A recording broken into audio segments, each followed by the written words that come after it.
In this video, I'm going to show you how to create an invoice in FreshBooks. Now to do this, first you want to go to Invoices over here on the left, and then you want to click on a new invoice here in the top right.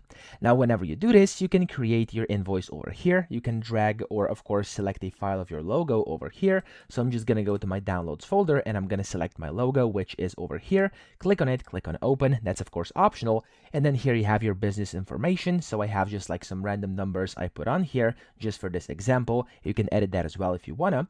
And then down here it says build to. You have to basically search for a client. I have one already. If you don't, click on create a client and you can create one right away using their first name, last name, company name, and of course email and phone number. So whenever you do it, you'll be able to create your client and put it on here like this.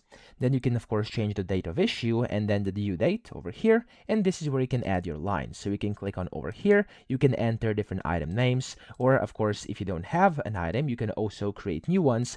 For example, if I do like, let's just do for example cleaning right now, of course it's going to create that specific item. And then here you have like the rate. You can change for example the rate to whatever it is. I'm going to do 20 right now. Quantity is going to be let's just do like 3 over here, and then you can see the total. You can add new lines. It's going to automatically show you the previous things you have. You can move them if you wanna, etc.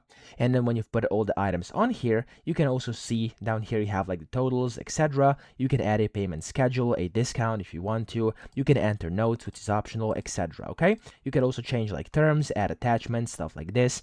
And then here on the right, you can basically select if you want to accept online payments. So it's up to you. If you want to customize invoice style, you can go over here. There's a bunch of things you can do with it over here. Then you have the option to make it recurring. You have the option to send reminders, charge late fees, and of course you have the currency and the language over here. Then whenever you're ready, you can just click on send to, and then you can of course send it to that specific person, or you can just save that invoice, save it for later, and of course send it later. So that's how to create invoices. I hope this video helped you out. If it did, please subscribe to the channel and help me out as well.